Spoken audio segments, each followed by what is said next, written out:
Hello, friends. This is Dave Hurwitz, executive editor at ClassicsToday.com, here with a really weird disc of Puccini Symphonic Suites on Signum. This is with the Welsh National Opera Orchestra, conducted by Carlo Rizzi. And he's also arranged the two symphonic suites, more or less. The two operas in question are Madame Butterfly and Tosca. You also get the Preludio Sinfonico, 2 versions, and the Capriccio Sinfonico, 1 version, which has, as we all know, the opening theme that we hear in La Bohème. You know, that thing. Okay, those have been recorded a million times. These suites are original, although, and we have to be very, very honest about this, right? There are plenty of recordings that have Puccini without words, opera without words things, where they stitch together some, symphonic music plus the main tunes of the arias with the voice parts given over to instruments. I mean, Andrei Kostelanetz did one. I think he did one. There was one on Telarc. I mean, there's all kinds of stuff like that. So to that extent, this isn't original. The interesting thing here is the appellation symphonic. What does that mean?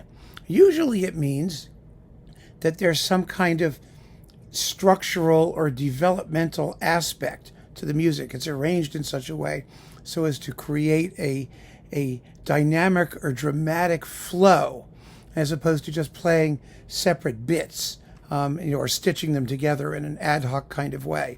Well, that doesn't happen here. I can tell you straight out. There ain't nothing symphonic about these things. I mean, for example, Madame Butterfly. Madame Butterfly, well, it begins at the beginning, and then it moves on to Un Bel Dì, and then you get the love duet, and then you get the interlude that comes after the humming chorus, but none of the humming chorus, which would have been nice to have some of that, frankly.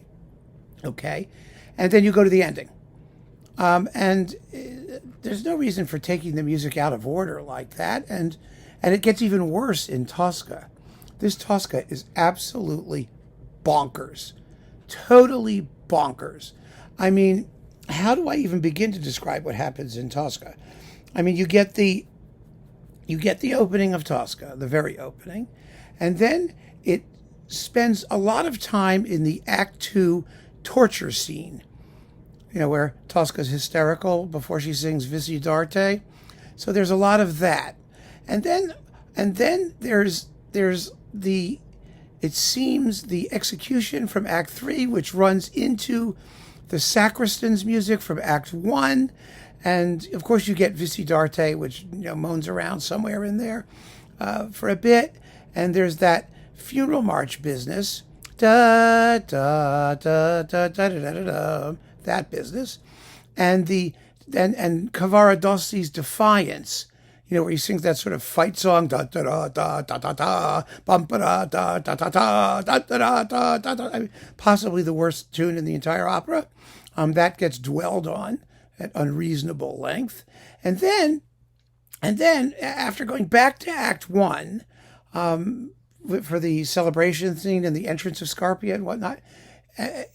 I mean, I'm not doing it exactly the way it happens here, but you get a sense of it. It's this stream of consciousness, strange. This is flying all over the place. Let me put it down there. It's all over the place. But the craziest bit, the absolute craziest bit, is that the two executions happen one right after the other.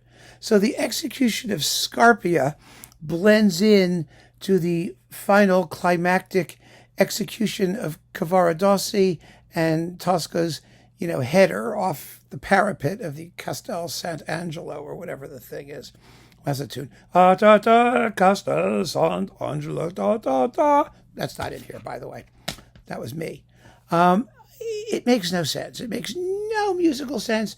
It doesn't tell the story in any particular order.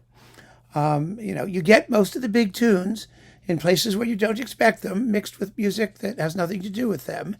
And, I mean, they're not terribly long here. I mean, one is 17 minutes, and the Tosca one is 20 minutes. I mean, the music is gorgeous. I love the music. It's beautiful. I mean, most of the tunes are wonderful, except that fight song thing that Cavaradossi does. It's not so good. And it makes no sense at all musically. So if you want Puccini without words, get Puccini without words. Don't get something that is masquerading as some sort of highfalutin intellectual symphonic extravaganza, based on the tunes from the opera, because that's not what this is. I mean, it's a random jumble in both cases. So you get two random jumbles plus two versions of the Preludio Sinfonico, the original version and the revised version. Again, like I said, who cares?